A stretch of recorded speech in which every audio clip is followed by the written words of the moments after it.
Welcome back to another video on this topic on my channel. In this video, I'm going to tell you just how efficient Apple ARM may be according to my estimations.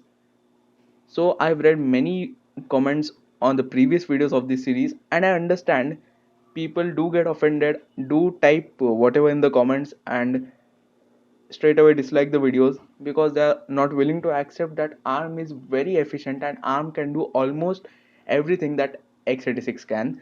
Now, don't get me wrong, x86 just can't be replaced instantly by ARM because x86 has advantages like backwards compatibility, less memory usage, multiple instructions, and a lot more. But efficiency is a very big factor when it comes to computing because it directly affects your electricity bill and increases the amount of carbon dioxide emissions in the atmosphere.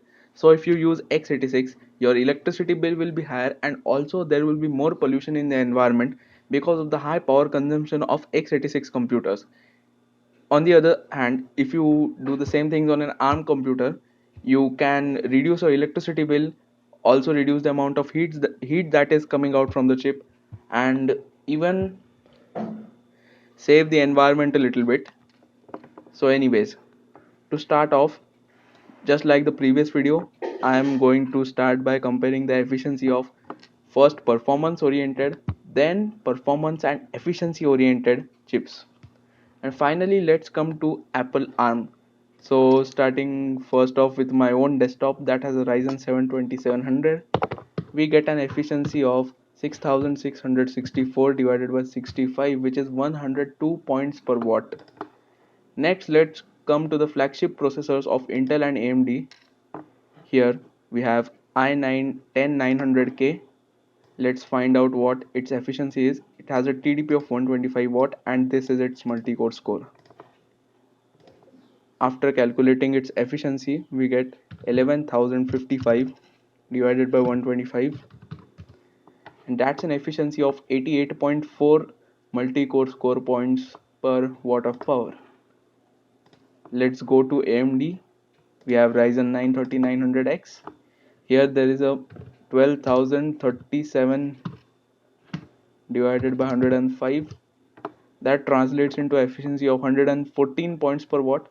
And finally the beast, the Ryzen Threadripper, with a whopping score of 24,136. If we divide it by its TDP of 280 watts, we get an efficiency of 86.2 points. Okay, so that was the true performance oriented processors. Now coming to performance and efficiency oriented processors, so we have the flagship laptop processors from AMD and Intel. Starting off with Ryzen 9 4900HS. Here let's calculate the efficiency. It is 200 multi-core points per watt. Next, i9 9900HK. We have an efficiency of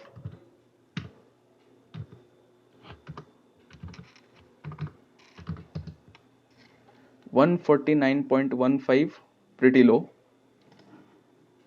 Ryzen 7 4700HS.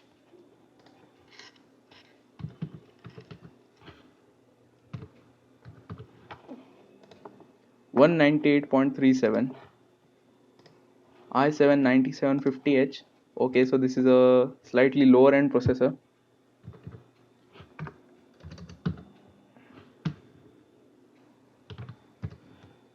111 efficiency points.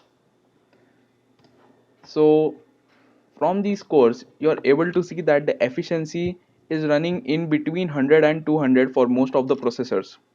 But when we come to the Apple Silicon side of things, so I don't have any real benchmark tested on Apple Silicon, but to have an to have a brief idea of just how efficient Apple Silicon might be, let's have their current flagship processor, that is the A12Z Bionic, and from many internet sources it is confirmed that this has a TDP of just 15 watts.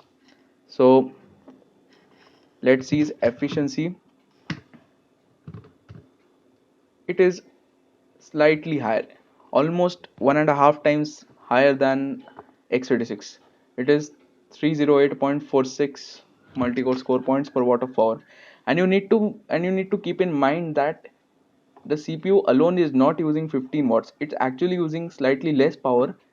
Here actually the CPU and GPU both are getting powered within 15 watts of power. So the efficiency might be slightly more, but I don't know what exact value of power, what exact value does the CPU and what the value does GPU use. Anyways, so here we get an idea of just how powerful Apple silicon might be. Now imagine just Apple has like some sort of this level of efficiency, and then they make a processor that consumes twice the power. It may give some ridiculous amount of performance for a quite little amount of power. That's a pretty good thing, because Apple are actually worried about the environment. That is why they are not bundling a charger with iPhone 12, as many sources confirm. But anyways, that's a different story for a different video.